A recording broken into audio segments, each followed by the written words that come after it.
लाडकी बहीण योजनेचा निवडणुकीपूर्वी दिलेले सरसकट सगळ्यांनी आता फेर सर्वेक्षण किंवा नियम अटी आहे, नेमकं काय आहे? लाडक्या बहिणीसाठी सगळ्या ज्या सवलती यापूर्वी दिलेल्या आहेत, मी विधानसभेतही सांगितलं की त्यांची कोणतीही सवलत किंवा कोणत्याही लाडक्या बहिणीला कुठल्याही परिस्थितीमध्ये पैसे बंद होता कामा नये.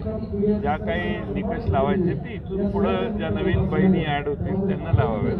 इथंपर्यंत ज्या स्वतःहून येऊन अर्ज लाईनीत उभ्या राहून भरलेल्या आहेत त्यांना थांबवणं योग्य होणार. सर, बीडच्या प्रकरणामध्ये काय दाखवेदारी मंत्र्यापर्यंत जातात, काय सांगाल? बीडच्या प्रकरणामध्ये काय दाखवेदारी मंत्र्यापर्यंत जातात, काय सांगाल? नाही, आता ते सगळ्या गोष्टी हळूहळू पुढं आल्या की त्यावर बोलणं उचित आहे. आधीच कोणत्याही गोष्टींच्या बद्दल टोकाची भूमिका घेणं योग्य नाही. पोलीस योग्य ते तपास करतील आणि योग्य ती माहिती पुढे आणतील अशी आम्हाला आशा आहे. वाल्मिकी कराडांचा आका कोण मंत्रिमंडळात आहे की मंत्रिमंडळाच्या बाहेर आहे?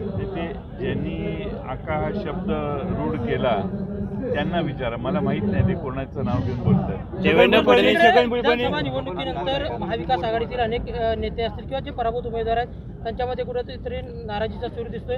कोकणातले शिवसेनेचे नेते राजन साळवी हे देखील भाजपच्या वाटेवर असल्याचं म्हटलं तर काय एकूणच महाविकास आघाडी कसे पाहते? पराभव झाल्यावर थोडा काळ वाईट वाटतं, नाराज होतात लोक, कुठं जातील असं मला वाटत नाही. ते देवेंद्र फडणवीस म्हणतायत भाजप हा देशातला सर्वात मोठा पक्ष आहे म्हणून.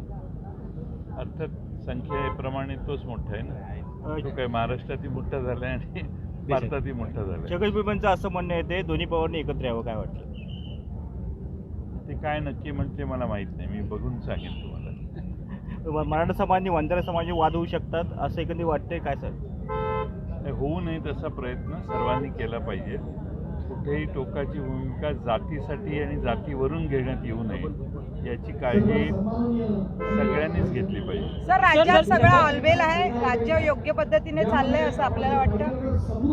तुम्ही ठरवायचं. आता आमच्याबद्दल जनतेने निर्णय दिलेला आहे, त्यामुळे आता तुम्ही ठरवायचं. कारण जनतेने एका बाजूने एवढ्या मोठ्या प्रमाणात कौल दिलेला आहे, त्यामुळे आता जे राज्य करणारे आहेत त्यांच्या काही काळ गेल्यानंतर कळेल. आता कालच निवडणुका झाल्या आणि आज आपण जर विचारलं तर आम्ही निवडणुकीत आमचे विचार मांडलेलेच आहेत.